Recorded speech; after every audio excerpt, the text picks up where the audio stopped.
Hola, ¿qué tal?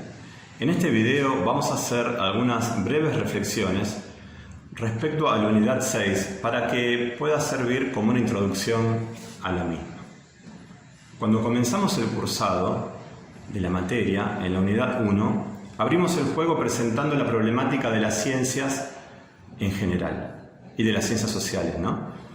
Después, en las restantes unidades, fuimos haciendo un recorrido por los principales autores y temáticas que tienen que ver con la epistemología de las ciencias sociales. Y la intención en esta última unidad es cerrar el círculo que abrimos en la unidad 1 para volver a presentar una reflexión sobre la ciencia, pero ya teniendo una perspectiva, una formación sobre los principales temas y debates de la epistemología de las ciencias sociales. Entonces, en la unidad 6, vamos a volver a preguntarnos ¿para qué sirven las ciencias sociales? Los usos sociales de la ciencia. ¿Ciencias sociales para qué y para quiénes? La unidad tiene algunos otros ejes. Hay un eje epistemológico más estricto que tiene que ver con la crisis paradigmática, la crisis de los paradigmas en el siglo XXI, con la cuestión de la pluralidad metodológica. Otra dimensión tiene que ver con la cuestión de la política y de la ciencia, porque vamos a ver que las decisiones epistemológicas no son neutrales y que se correlaciona muchas veces con una decisión política. No hay una epistemología neutral. Otra dimensión tiene que ver con, cómo aplicamos en particular la epistemología de las disciplinas que vemos en la carrera, la ciencia política, las relaciones internacionales y el trabajo social. Las reflexiones de este video van a tener más que ver con algunas de estas dimensiones. Por ejemplo, yo quiero hacer un recorrido sobre cómo han sido los paradigmas en las ciencias sociales, cómo desde que se consolidaron como ciencia hasta el momento actual. A partir de la Segunda Guerra Mundial, las ciencias sociales se habían consolidado y se abre un periodo donde hay un consenso ortodoxo para las ciencias sociales. Este periodo va desde 1945 aproximadamente hasta los años 70. No quiero decir que en este periodo no hay críticas a esa concepción, pero básicamente el paradigma que se impone es un paradigma ortodoxo, que tiene que ver con una idea más objetivista de la ciencia social, que tiene que ver con una idea de ciencia social más cercana a las ciencias naturales, que está muy entroncado, muy alineado con una perspectiva que viene de Estados Unidos, y donde la ciencia, para ser ciencia social, con ese estatus de cientificidad, tendría que aproximarse a los patrones de las ciencias naturales. Los paradigmas que dominaban eran el estructural funcionalista, el sistémico, con sus distintas variables, la teoría de la acción racional, el trabajo con estadísticas, con metodologías básicamente cuantitativas. Este paradigma recién es fuertemente cuestionado en los años 70 del siglo XX. En los años 70, donde se ponen en cuestión un montón de problemáticas sociales, culturales, éticas, políticas, también se va a cuestionar esta hegemonía del paradigma ortodoxo en las ciencias sociales. Entonces podemos decir que tras un primer periodo que va de 1945 aproximadamente a 1970, va a aparecer un segundo periodo donde hay una guerra paradigmática. ¿Por qué una guerra paradigmática? Porque este consenso ortodoxo de las ciencias sociales es fuertemente cuestionado, se lo hace tambalear, pero no se lo logra hacer caer, y no hay otro paradigma que lo supere. Entonces, podríamos decir que desde 1970 hasta mediados de los años 90 hay una guerra paradigmática. Ningún paradigma logra imponerse. Y lo que produce esto es que los investigadores, los profesores en las distintas universidades, facultades, tendían a entroncarse en uno o en otro paradigma. Había muy poco o ningún diálogo entre los paradigmas. Uno podía abordar una problemática desde el estructural funcionalismo, otro desde el marxismo, en sus distintas versiones, claro está, por decir algunos ejemplos, pero no había diálogo posible. Y hay una tercera etapa que viene después, viene sobre finales del siglo XX, que podríamos denominarla de relajamiento pragmático. ¿Por qué? Porque como ninguna de estas paradigmas logra vencer al otro, se produce una situación donde la cuestión epistemológica de alguna manera comienza a ser menos importante. Las teorías se hacen teorías micro, no se pretende la gran teoría. Se produce un entrecruzamiento entre lo metodológico, entre lo cuantitativo, que era propio del consenso ortodoxo, y lo cualitativo, que era propio de los paradigmas más críticos, y se hace un relajamiento pragmático donde ya no es necesario entroncarse claramente en uno o en otro paradigma, sino que se podía combinar y relajar. Esta situación tiene de bueno, o tuvo de bueno, que las ciencias sociales no se estancaron, siguieron en movimiento, se siguió produciendo, tuvo de bueno la posibilidad de combinar uno u otro paradigma, las fortalezas de uno y de otro, pero tuvo quizá como algo malo la idea de que el debate epistemológico cayó mucho, cayó en cantidad y en nivel. Actualmente podríamos decir que si bien no hay ningún paradigma hegemónico y que se tiende a combinar los paradigmas, el debate epistemológico ha vuelto con fuerza, lo cual enriquece la cuestión y la problemática de la ciencia. El otro gran eje que atraviesa la unidad 6 tiene que ver con los usos sociales de la ciencia. ¿Las ciencias sociales para qué? ¿Cuál es la función de las ciencias sociales? Nosotros hemos visto a lo largo de la materia algunas corrientes que sostenían que las ciencias sociales deben hacer mucho más que interpretar, que estudiar el mundo social. Deben comprometerse y deben dar alguna respuesta a los grandes problemas de la humanidad, a los grandes problemas de la sociedad. Por ejemplo, la corriente francesa, Bachelard, Bourdieu y Foucault, van a decir que el intelectual está comprometido con el mundo social del cual forma parte y debe ser, en todo caso, parte de una solución.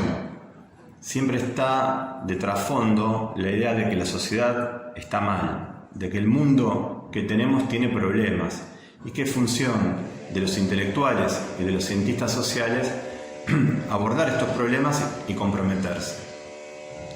Lo mismo con la Escuela de Frankfurt. Siempre está el trasfondo de que el capitalismo es uno de los causales de las infelicidades, podríamos decir, de la sociedad actual y de que algo hay que hacer con eso. Y que la ciencia debe dar alguna respuesta, y ellos plantearon, como hemos visto, la teoría crítica, diferenciada de la teoría ortodoxa, para abordar estas cuestiones de las ciencias sociales y para poder dar una respuesta. Una de las preguntas interesantes que nos podemos hacer es si dentro del campo de la ciencia es donde se van a encontrar las respuestas a estos problemas que de alguna manera nos angustian como seres sociales, o hay que irse a otro tipo de conocimiento, como conocimiento de aplicación, como puede ser la actividad política, o si es dentro del ámbito más reflexivo de la filosofía donde hay que abordar estos problemas.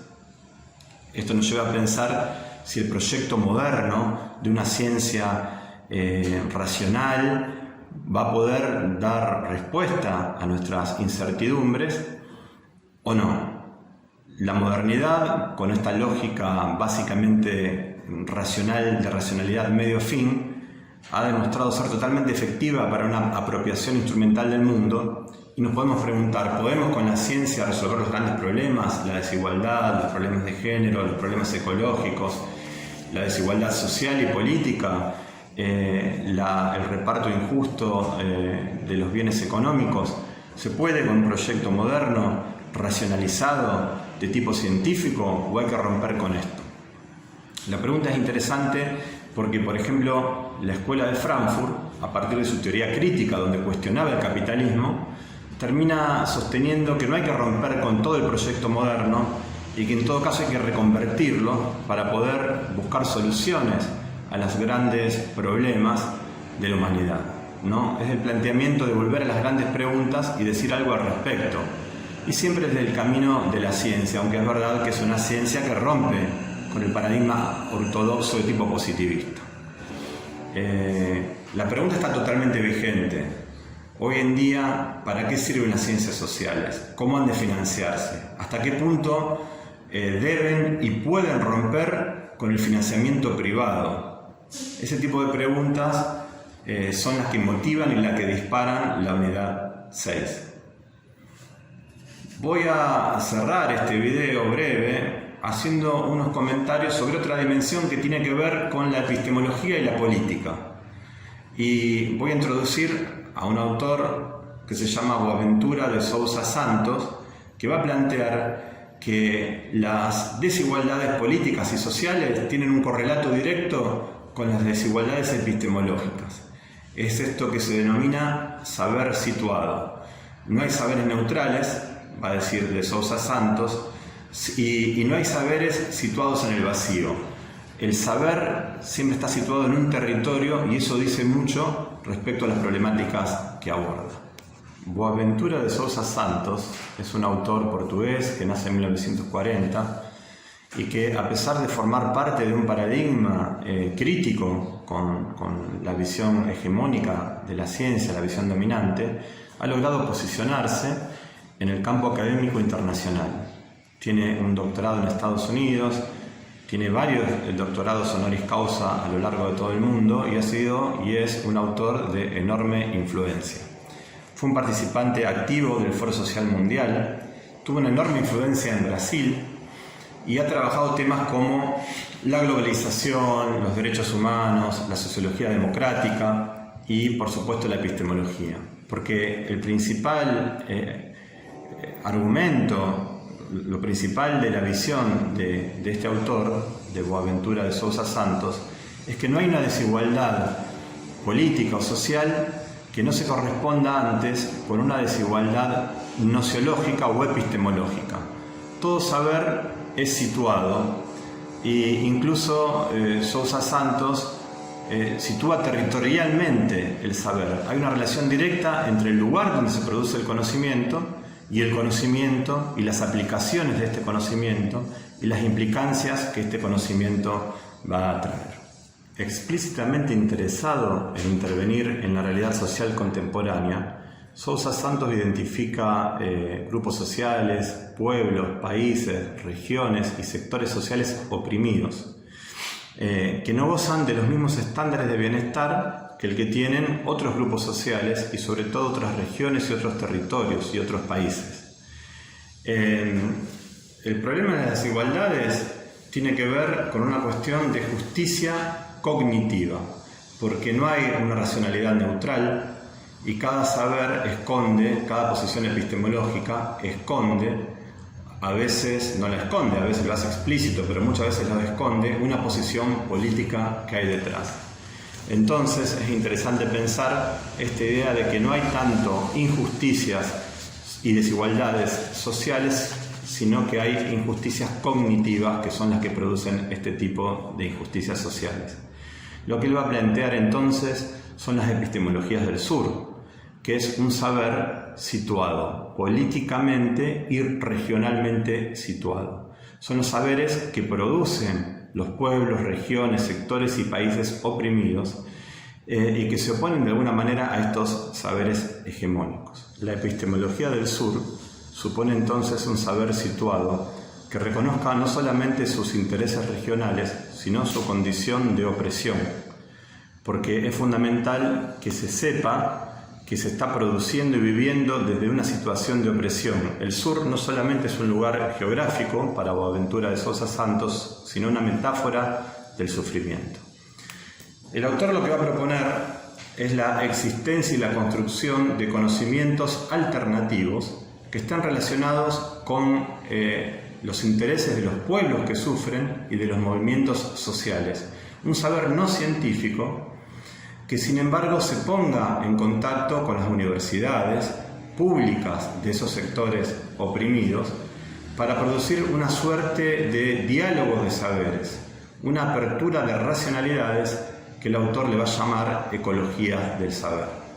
De esta suerte de fusión entre movimientos sociales, pueblos oprimidos y un saber de tipo académico de las universidades, pero universidades que siempre reconocen su situación geográfica de opresión, se puede generar un conocimiento mucho más interesante y profundo y por sobre todo que pueda dar cuenta de las problemáticas y de las injusticias sociales de ese territorio.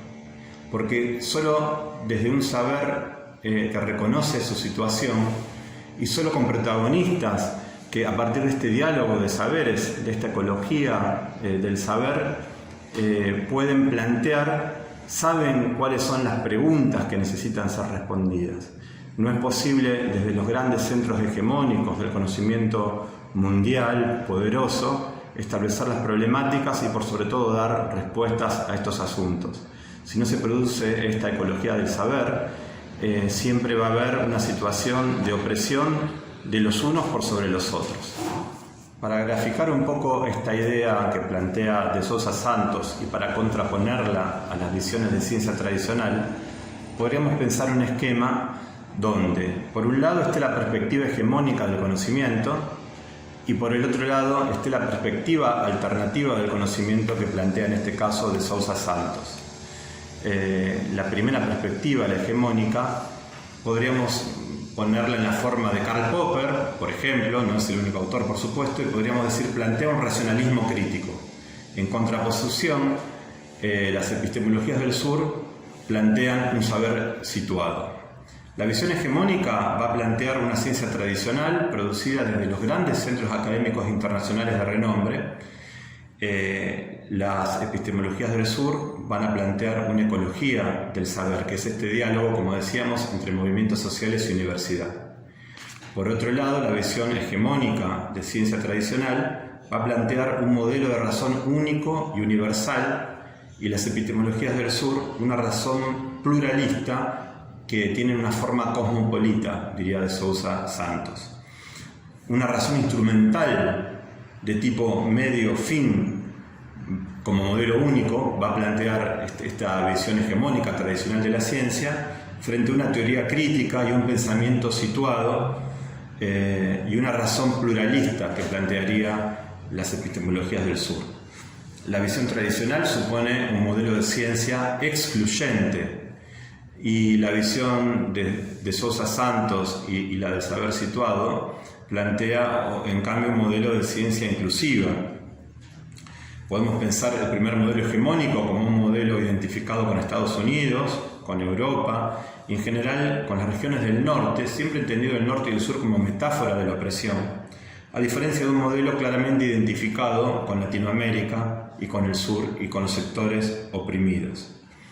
En el primer caso, de una perspectiva hegemónica de ciencia, podemos pensar un modelo de universidad globalizada y muy orientada y ligada a los mercados transnacionales, a diferencia de este segundo modelo de epistemologías del sur, donde hay una idea de universidad pública que está orientada a los intereses regionales, a los movimientos sociales. Podríamos cerrar con la siguiente reflexión. ¿Cuál es el valor de hacer un cuestionamiento epistémico a la visión tradicional de la ciencia hegemónica? Yo creo que la cuestión es hacer una reflexión, un cuestionamiento con sentido crítico, en el sentido de que no se trata de impugnar en bloque o de aceptar en bloque. Mal podríamos decir, creo yo, que todo lo que ha traído la modernidad y la ciencia tradicional ha sido desastroso, porque ha supuesto en más de un sentido una visión liberadora de la humanidad, la aparición de la ciencia como la posibilidad de apropiarnos del mundo a partir de una idea de razón. Pero que esto haya tenido mucho éxito en algunos temas no significa no poder ver los enormes problemas que aún persisten o que incluso parecen haberse exacerbado. En especial la cuestión de la desigualdad socioeconómica, también desigualdades de género o de grupos étnicos y por supuesto la cuestión ecológica.